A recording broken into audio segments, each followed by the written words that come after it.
ہمارا آزادی مارچ جو کہ انشاءاللہ کل بروز جمعہ لبرٹی مارکیٹ لاہور سے سٹارٹ ہو رہا ہے، یہ پرامن سیاسی آزادی مارچ ہوگا اور پاکستان تحریک انصاف کی 26 سالہ سیاست میں ہمارے عمران خان صاحب کی کبھی بھی وائلنس نہیں رہا، کبھی بھی کوئی ملیٹنٹ ونگز ہمارے نہیں رہے، کبھی بھی ہم نے بندوق کی سیاست نہیں کی۔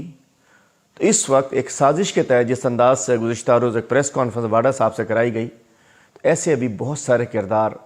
نکلیں گے باہر آ رہی ہیں یا کیا اشارت بات چیت کی جا رہی ہے؟ جو آج سپریم کورٹ میں گئے ہیں، حکومت نے کہا ہے کہ جی حکم امتناع جاری کر دیں، لانگ مارچ ہوگی، ظاہر اس پہ بڑی لمبی دلیل۔ ٹھیک ہے، اب یہ تین پارٹیز بہت سارے بیہائنڈ دا سینز اسٹیبلشمنٹ نکلیں گے۔ ارے بھائی وہ بھی تو دیکھ رہی ہے نا کیا ہو رہا ہے کیا نہیں ہو رہا، آپ سے مانیٹرنگ چل رہی ہے تو ٹھیکیدار نکلیں گے اور میں سمجھ سکتا ہوں بہت سارے کردار ابھی سامنے آئیں گے۔ کس کے پاس لوگ ہوشیار ہیں، اس وقت انشاءاللہ پاکستان تحریک انصاف کی تاریخ میں کبھی ملیٹنٹ ونگ نہیں رہا، گورنمنٹ جو ہے کبھی ریاکشن ملیٹنسی پہ نہیں رہی، کبھی وائلنس نہیں رہا، عدالتیں کبھی جو ہے کوئی وہ دہشت گردی نہیں رہی۔ تو انشاءاللہ حکومت کی حمایت نہیں کر رہے، احتجاج ہوگا، پرامن اگر مارچ وہ ہوگا، نرم ہے پوری یا قوم نکلے گی اور انشاءاللہ ڈسکس کر لیتے سندھ بھی ہیں، کسی سے اسٹیبلائزنگ ہے پیچھے نہیں اور رہے خان گا۔ صاحب کی بات پہ یقین صوبہ نہیں سندھ آتا، بے شک یہ اور سندھ پولیس کو تو روکنے کے لیے بھیج رہے لگا ہیں، لیکن سکتے ہیں، سندھ یہاں کے بھی عوام گورنر لگا سکتے ہیں، وہاں پتہ کے نہیں عوام گورنر بھی ہے نہیں، سندھ کے عوام تو بھی گورنر ہوگا انشاءاللہ تو گورنر اس کو میں اپنا لگائیں گے۔ پورا حصہ ڈالیں گے اور انشاءاللہ یہ آزادی مارچ ملک کی حقیقی آزادی کے لیے بہت ضروری ہے۔ جتنے وعدے پیدا کر لو انشاءاللہ عوام آپ سب سے ڈاڈے ہیں، جتنے وعدے پیدا کر لو کچھ نہیں ہوتا،